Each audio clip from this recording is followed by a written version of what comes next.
Se encontraba en un lugar hostil, desconocido, y con uno de sus brazos destrozados.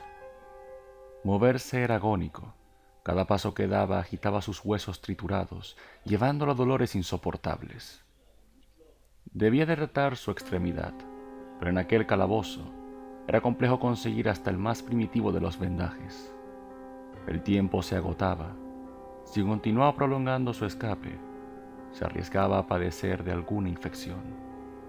Es así como, barajando las pocas opciones que le quedaban, deslumbró la posibilidad de volver a Oscuro Robledal, con el doctor, o en el peor de los casos, robar los suministros de alguna de las casas abandonadas.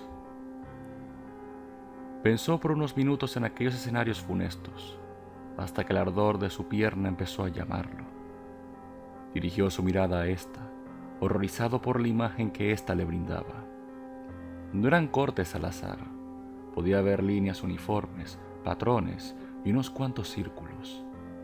Jamás vio aquellos símbolos antes, ni siquiera en los libros más infames sobre ocultismo. Era una gran marca que se extendía por toda su pierna. Ahogando su dolor, se dignó a salir, arrastrando la cadena que yacía en su brazo. Su peso era considerable, molesto como el sentimiento de inferioridad que experimentaba en aquel calabozo. Abrió la puerta, generando un chirrido estridente que se extendió a través de un largo pasillo que escurría la sangre de siglos de sufrimiento. Escaneó el recinto, uno destartalado, oscuro y con huéspedes despreciables como ratas y cucarachas. Dio un paso, dejando la sala de tortura atrás, mas su sufrimiento perduraba.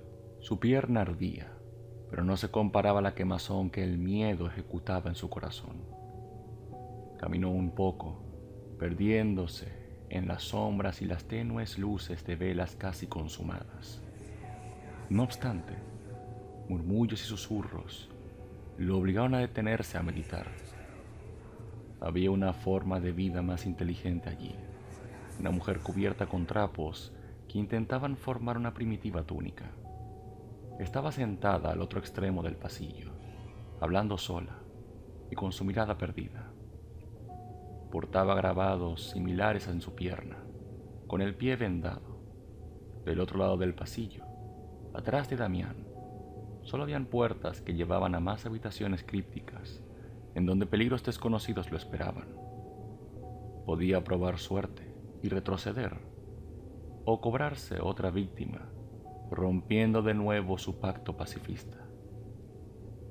Bien era cierto que la mujer se encontraba en una posición desventajosa y poco amenazante, mas era imprudente confiarse de aquella fachada afable. Indispuesto, avanzó hacia ella, rezando porque su dañada cordura evitara que lo viera. Caminó lentamente, deteniéndose ocasionalmente al escucharla murmurar. Hablaba incoherencias sobre ritos y dioses de religiones desconocidas. Pasó de largo de ella, agradeciendo su pasividad. Sin embargo, fue entre su habladuría que el periodista escuchó algunas palabras que al unirlas cobraban sentido, al menos para él. La hoguera se levanta a medianoche. Bailamos para recibirlo. La mancha roja que nos marca y recuerda su bendición. Susurró con dificultad. Se maldijo por ello, pero la curiosidad de Damián lo invitó a escucharla. Detuvo su marcha, la observó y con la candela en mano esperó a que prosiguiera con su relato. Le tomó unos minutos, pero su historia pudo ser escuchada por el protagonista. Un hombre nos recibe entre las llamas de purificación. Sin dolor no hay salvación. Sin salvación nos condenamos a la enfermedad. Continuó, sosteniendo sus piernas contra el pecho. Este mal no se detendrá hasta que su Geraldo sea exterminado. Lentamente, Damián se sentó a su lado, bajando por completo la guardia y entregándose a sus palabras. Era una explicación burda e incoherente, pero para el chico cobraba todo el sentido del mundo. Una ofrenda era entregada cada solsticio. Uno de los inocentes mancha sus manos con la sangre de los impuros. Aclamen al Cordero o perezcan entre las llamas de su tormento. Escuchó atento ese último detalle, perdiendo la noción del tiempo y la realidad. Se sumergió en su locura, mas en su raciocinio, Damián comprendía parcialmente sus oraciones crípticas. Cada octubre, un niño era enviado a la hoguera, en donde bailaban alrededor de ésta. Mujeres desnudas danzaban, sujetadas de las manos, y se persignaban recibiendo la bendición de un dios desconocido. Él lo sabía, pero se negaba a reconocer su participación en dicha ceremonia y la veracidad de sus recuerdos.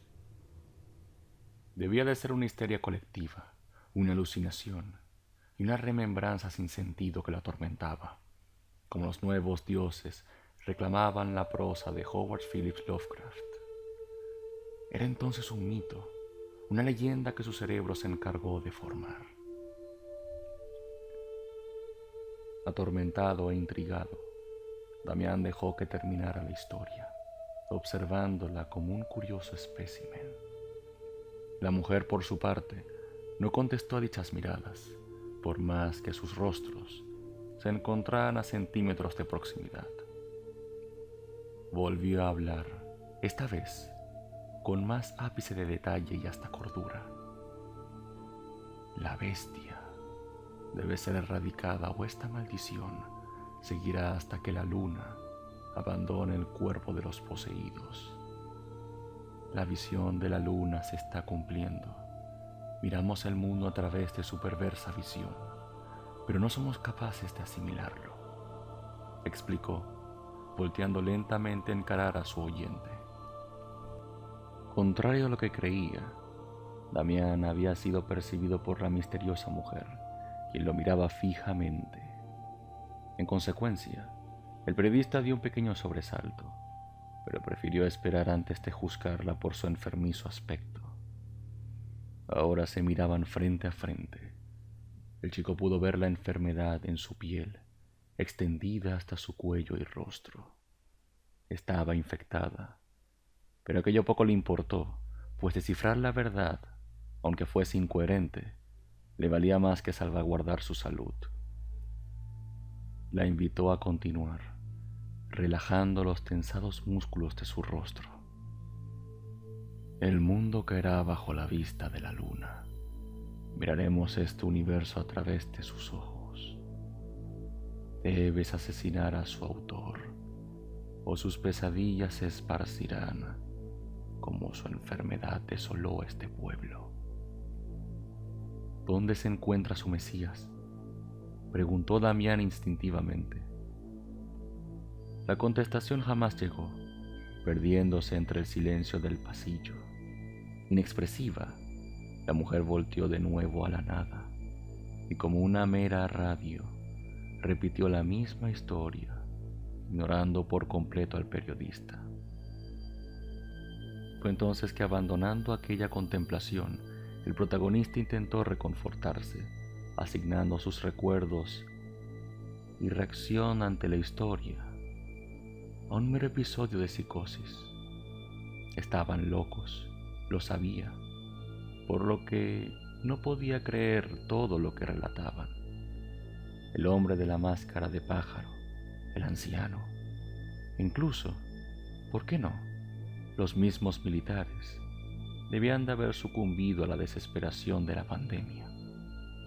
Irónicamente, una vez de pie, con la cadena colgando del grillete de su muñeca, la marca sangrando por su pierna y con una de sus extremidades destrozadas, Damián se parecía más a uno de los condenados de aquel calabozo, mucho más de lo que quería admitir. En el mismo estado estaba su ropa, rasgada en varias secciones, como los pantalones y la camisa. Abandonó a la mujer en sus delirios, para continuar por el misterioso recinto de mala muerte. El olor a humedad aumentaba junto al dolor que experimentaba aquel pobre hombre. Caminaba sin rumbo, divagando en sus recuerdos, añorando su vida en Moscú. No obstante, su soledad volvió a ser perturbada por extraños invitados, semejantes al anciano de la primera habitación. Silenciosos y con clavos en la espalda, aquellos individuos deambulaban por una sala llena de sangre e instrumentos quirúrgicos. No lastimaron a Damián, a pesar de su cordura distintiva. Ni siquiera se dignaron a mirarlo o dirigirle la palabra. Solo balbuceaban sobre incoherencias e ídolos imaginarios. ¿Qué demonios es este lugar?, se preguntó el periodista, pasando entre aquellos extraños. Sin hacer mayor esfuerzo en detallarlos, supo que poseían la plaga. Debieron de caer en la locura tras el dolor y la agonía, mas aquello no era lo más relevante de su situación. Atravesó la sala, pero notó algunas incongruencias en su trayecto. Sobre el suelo, algunas batas rasgadas se veían. Estaban deterioradas por el paso del tiempo, tornándose de color gris y con manchas carmesí. Hubo una intervención médica en ese lugar. Los instrumentos con los que se torturó y que se esparcían entre los pasillos le dieron la certeza. Eso explicaría además los cortes tan exactos y la habilidad con la que abrían sus espaldas, exponiendo sus columnas y costillas. Sin embargo, ¿qué clase de profesional de la salud se atrevería a realizar tal acto? ¿Con qué fin? Tal vez, dentro de los recovecos de la medicina, había algún fin curativo, así como la lógica detrás de vendar por completo a un ser humano infectado. Todo era un misterio, pues era como estar atrapado en un recuerdo lejano, perdido por los eones del tiempo y el paso de las civilizaciones. Era un capítulo perdido en la historia. Lo supo al avanzar y empezar a interactuar con cadáveres en descomposición. La vida se había perdido hacía un tiempo en aquel recinto, siendo sus ciudadanos los últimos vestigios de existencia alguna. La muerte se respiraba, aunque los pocos supervivientes continuaran aspirando el hedor de cadáveres. Habían esqueletos de todos los tamaños, cuerpos a medio consumir y unos pocos siendo devorados por las ratas. El resto de habitaciones eran iguales, con camillas de tablas, habitantes susurrantes y puñados de elementos médicos dispersados. Lentamente, Damián dedujo que se debió de tratar de un hospital o un refugio en tiempos mejores. Había comida caducada por el lugar, latas con alimentos no perecederos y cubiertos o platos rotos. Debieron de habitar allí por algún fin, siendo ahora un camposanto enorme. Tras horas de interminables pasillos, el periodista dio con la salida, recobrando parte de su ya afligida cordura. Arrastró la cadena por el suelo astillado y, extendiendo su mano, se dirigió a una quebrada pared que daba con el exterior. Las plantas se veían a través de ella, saludando maliciosamente al periodista, quien antes de salir observó al infierno una vez más. A sus pies se veían panfletos arrugados, páginas de periódicos desgastados. Levantó algunos, conjurando las muecas de terror en su rostro. Eran un escrito de ese mismo año, pero un par de meses más adelante estaba viendo un futuro, uno en donde se hablaba de un doctor alemán y cómo algunos de sus estudios habían inspirado la experimentación en seres humanos. Leerlo era complicado, dado el deterioro del papel, pero supo que esa editorial provenía de una de las ciudades vecinas de Oscuro Robledal. Dejó caer la página, viendo todo aquello como un delirio, y a paso lento se escabulló por la pared destruida. para ser recibido por el bosque que alguna vez lo observó llegar.